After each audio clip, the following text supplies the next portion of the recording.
Hər vaxtınız xeyir əziz şagirdlər. Bugün sizlərlə bir yerdə fizika 8-ci sinif dərsliyində verilən elastik qüvvəsi dərsinin öyrəndiklərinizi tətbiq edin. Həmçinin öyrəndiklərinizi yoxlayın hissəsində olan sualların izahına baxacağıq. Sualların izahına keçməmişdən öncə kanalımıza abunə olmağı unutmayın ki, digər dərslərində izahları gəldikdə xəbərdar olasınız. Gəlin başlayaq birinci sualımızdan. Şərtdə deyilir ki, iki eyni elastik yaydan biri sıxılır, digəri isə dartılır. Sıxılma və uzanma bərabər olarsa, yaylarda yaranan elastik qüvvələrin istiqamətini və qiymətini müqayisə edin. Fikir versəz, şərtdə deyilir ki, iki eyni elastik yay. Deməli, mənim yaylarım eynidir, eyni materialdan hazırlanıblar və bu zaman əlbəttə ki, onların sərtlik əmsalları eynidir. Deməli, burada bizim birinci halda və ikinci halda K1 bərabərdir, K2 yaza bilərik. Həmçinin biri sıxılır, digəri dartılır deyir. Və sıxılma və uzanma bərabər olarsa, sıxılma və uzanma bərabərdirsə, deməli delta x1 bərabərdir delta x2-yə. Fikir versəz, özü də göstərib burada delta x bərabərdir yəni. Mən bilirəm ki, elastik qüvvəsinin qiyməti F elastiklik bərabərdir mənfi K vurulsun delta x. Buradan da aydındır ki, əgər K-lar bərabərdirsə, delta x-lar bərabərdirsə, deməli elastik qüvvələr də bərabərdir. Yəni burada birinci halda yayda yaranan elastik qüvvəsi ilə ikinci halda yayda yaranan elastik qüvvəsi qiymətcə bir-birinə bərabərdir. Yaza bilərik ki, onda F1 bərabərdir F2-yə. Amma istiqamətləri fərqli olacaq. Niyə? Çünki biz bilirik ki, elastik qüvvəsi deformasiya etdirici qüvvənin əksinə doğru yönəlir. Yəni, birinci halda sən x qədər uzunluqda bir yayın var imiş. Sonra fikir versən, onun uzunluğu bu qədər olmuşdur. Yəni, sən bu yayı sıxdın. Necə sıxarsan? Əlbəttə ki, bu istiqamətdə müəyyən bir qüvvət təsir göstərərsən və bu zamanda sənin elastik qüvvən yaranacaq və bu elastik qüvvəndə sənin bu gördüyün bu qüvvənin əksinə doğru yönələcək. Yəni, artıq sola doğru yönələcək. İkincidə isə artıq sən x qədər uzunluqlu bir yayını gördüyün bu uzunluqlu bir yaya çevirməyə çalışırsan. Yəni, onu dartırsan. Hansı istiqamətdə dartarsan? Əlbəttə ki, bax bu istiqamətdə. Həmin bax bu qüvvənin əksinə doğru da elastik qüvvəsi yaranacaq, yəni sağa doğru. Gördüyümüz kimi istiqamətcə əksdir. Birinci halda elastik qüvvəsi sola doğru yönəlib, ikinci halda isə elastik qüvvəsi sağa doğru yönəlmişdir. Gəlin keçək indi ikinci sualımıza. Şaquli vəziyyətdə olan elastik yayın üzərinə 2 kiloqram yük qoyulub, yayın sıxılması 10 sm olarsa, onun sərtlik əmsalını hesablayın. İstəyirəm bunu şəkildən göstərək. Gördüyünüz halda, bax burada bizim yayımız var. Bu yayımızın üzərinə M kütləli bir cisim qoyulub və bu kütləsi də verilib özdə 2 kiloqramda fikir versəz. Əlbəttə ki, bizim bu 2 kiloqram kütləli cismimizə yer tərəfindən ağırlıq qüvvəsi təsir göstərəcək və aşağıya doğru yönələcək. Biz də bilirik ki, ağırlıq qüvvəsinin düsturu mj ilə hesablanır. Kütləmiz var 2-dir, j-ni 10 qəbul edirəm. 2 vuraq 10 olacaq 20 Newton. Və burada elastik qüvvəsi yuxarıya doğru olacaq, hansı ki, deformasiya etdirici qüvvənin əksinə doğru yönəlir, biz bilirik. Deməli, yuxarıya doğru olan elastik qüvvə, əlbəttə ki, aşağıya doğru olan ağırlıq qüvvəsinə bərabər olacaq. Yəni, yazaram ki, F elastiklik bərabərdir, K vuraq delta x-a. Həmçinin o da bərabərdir mj-yə. Mj-nin də qiyməti verildi, 20 Newtondur. Baxın, indi burada kütlədən tapdım mj-ni və mənim yayın sıxılması 10 cm verilib, yəni delta x-in verilib.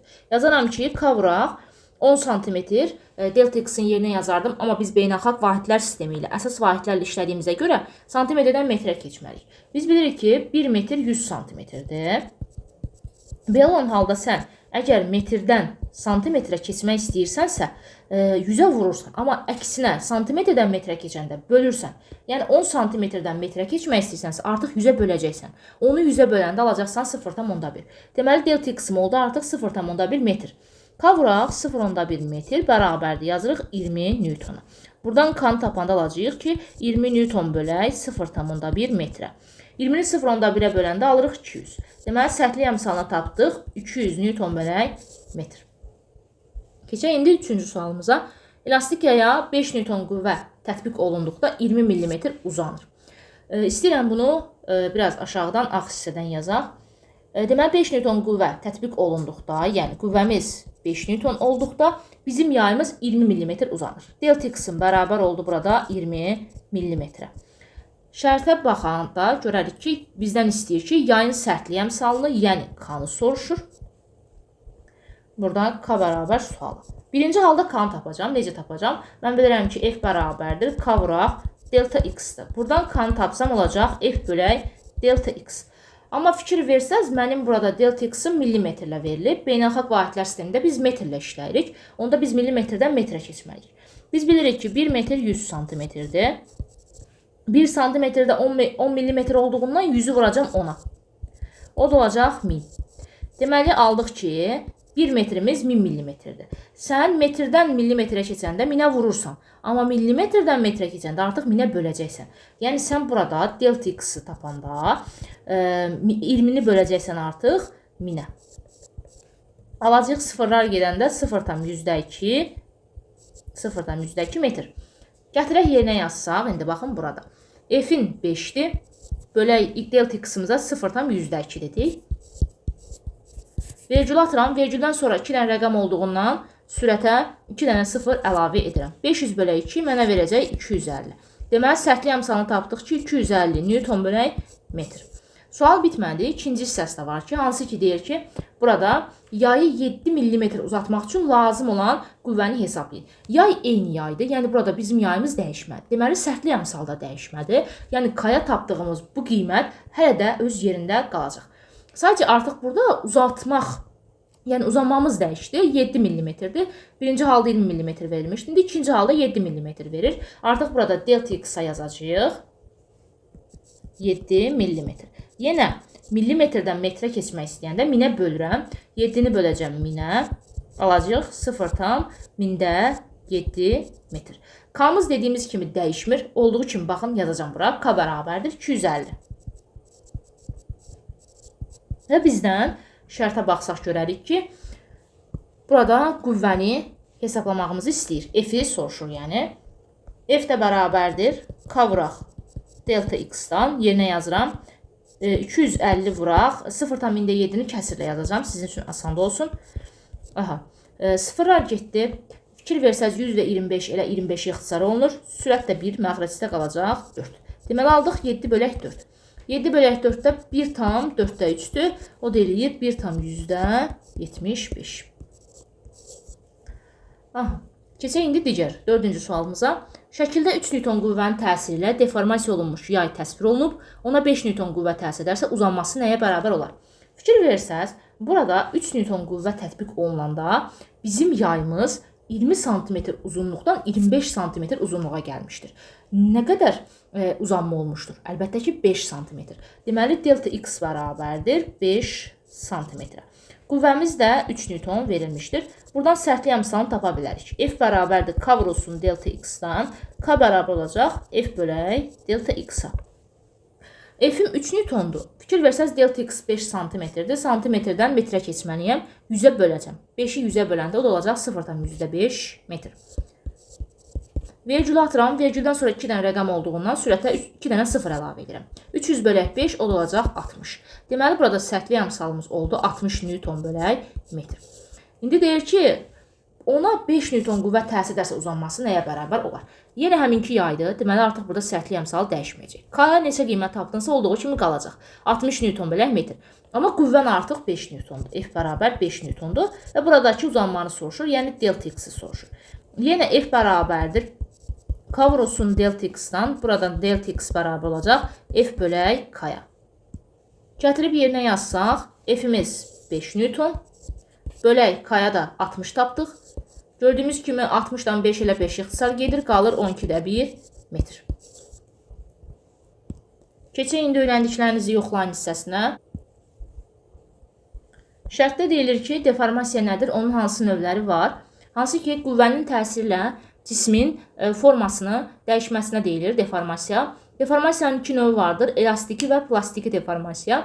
Əgər cisim deformasiya etdirici qüvvənin təsiri kəsildikdən sonra öz əvvəlki vəziyyətinə qayıdırsa, bu zaman bu deformasiya olur elastiki deformasiya. Yox, əgər qayıtmırsa, bu zaman bu deformasiyamız olur plastiki deformasiya. İkincidə, hansı halda yayda elastik qüvvəsi yaranır? Hansı ki, elastiki deformasiya zamanı bu zaman cismi öz əvvəlki vəziyyətinə doğru qaytarmağa çalışan elastik qüvvəsi yaranır. Üçüncü halda Hooke qanunu necə ifadə olunur? Hooke qanunu ifadəsi F elastiklik bərabərdir. Mənfi k vurulsun delta x şəklindədir. Yəni elastik qüvvəsini neçə dəfə artırıramsa, bu zaman mənim uzanmam və sıxılmam bir o qədər dəfə artır. Buradan da aydındır ki, görünür. F elastiklik delta x-la düz asılıdır. Dördüncü sualda yaydan asılmış yük maye daxilində tarazlıqdadır.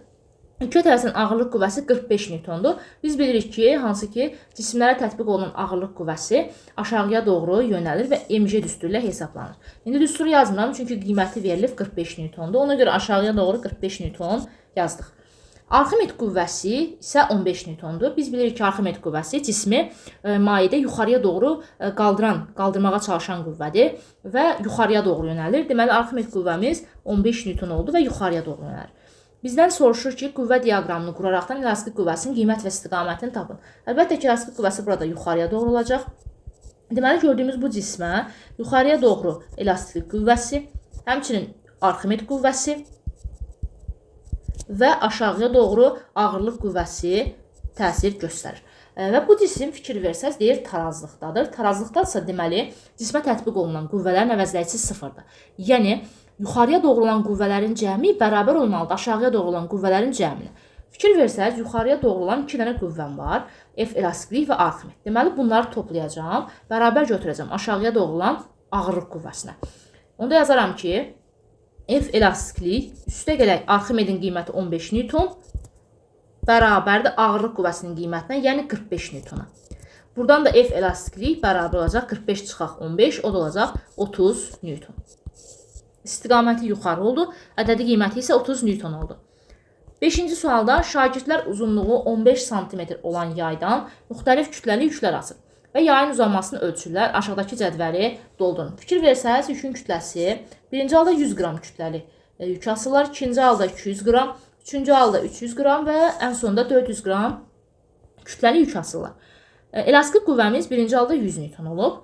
Əlbəttə ki, biz bilirik ki, elastik qüvvəsinin düsturu F elastiklik bərabərdir. Mənfi k vurulsun delta x və həmçinin mg-yə bərabərdir yaydan yük asanda. Buradan da aydındır ki, görünür ki, elastik qüvvəsi kütlə ilə düz asıdır. Yəni, kütləni neçə dəfə artırıramsa, elastik qüvvəmdə bir o qədər dəfə artır. Fikir versəz, birinci halda 100 qram idi kütləm, ikinci halda 200 qram idi. 100-dən 200-ə neçə dəfə artdı? 2 dəfə artdı. Deməli, artıq avtomatik elastik qüvvəm 2 dəfə artacaq. Birinci halda elastik qüvvəm 1 Newton idisə, artıq burada mənim elastik qüvvəm olacaq 2 Newton. Eyni ilə baxın burada da. Fikir ver, indi 100-dən 300-ə 3 dəfə artdısa, deməli 1-dən 3 dəfə artmış versiyası olacaq 3 Newton. Digər halda 100-dən 400-ə neçə dəfə artdı? 4 dəfə artdı. Deməli, qüvvə də 1-dən 4 dəfə artacaq, olacaq 4 Newton. Qüvvəmizi tapdıq. İndi yayın uzanmasına baxaq. Yayın uzanmasına da əlbəttə ki, fikir versəz, elastik qüvvəsi delta x-la düz asıdır. Deməli, sənin qüvvən neçə dəfə artırsa, delta x-ın da bir o qədər dəfə artacaq. Fikir versən, qüvvən 1 Newtondan 2 Newton neçə dəfə artdı? 2 dəfə artdı. Deməli, sənin mütləq uzanman da 2 dəfə artacaq. Yəni, 5 cm isə olacaq 10 cm. Digər halda isə 300 qramda, yəni 3 Newtonda 1 Newtondan 3 Newtona qüvvən 3 dəfə artdı. Deməli, sənin mütləq uzanman da 3 dəfə artacaq. Yəni, 5 cm-dən 3 dəfə artanda olacaq 15 cm. Digər halda, yəni 4 Newtona uyğun olan halda 1 Newtondan 4 Newtona 4 dəfə artdığı üçün sənin delta x-ın da mütləq uzanman da 4 dəfə artacaq. 5 idisə artıq burada olacaq 20 cm. Bu qədər. Cədvəlimizi doldurduq. İndi B variantında deyir ki, cədvələ əsasən elastik qüvvəsinin qiymətinin yayın uzanmasının asılı qrafikini qurun və həmin qrafikə əsasən sərtlik əmsalını hesablayın. Sərtlik əmsalını tapmaq asandır. Hansı ki, F elastiklik bərabərdir. K vurulsun delta x-dan tapa bilərik. Buradan K-nı tapsaq olacaq F elastiklik bölək delta x. İndi burada hansından ürəyiniz istəyir, grafikin o hissəsindən işləyə bilərsiniz. Mən elə birinci hissədən işləyəcəm. Fikir versəz, qüvvəmiz 1 Newtondur. Deməli, onda F elastikliyin yerinə yazacağım 1. Delta x-ım da 5 cm-dir. Metrə keçmək lazımdır. 100-ə bölürük. 5-i 100-ə böləndə alacağıq 0,5 metr. Deməli, 1 bölək 0,5.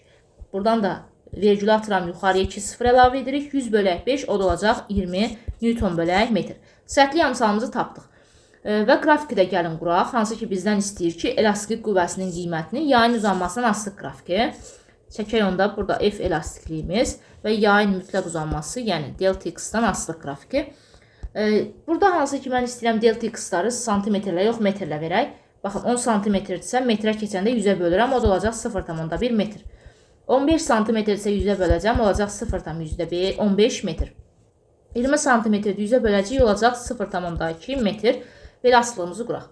Deməli, x-da birinci halda oldu 0,5 metr. Bu hissəmiz olsun 0,5. İkinci halda 0,1.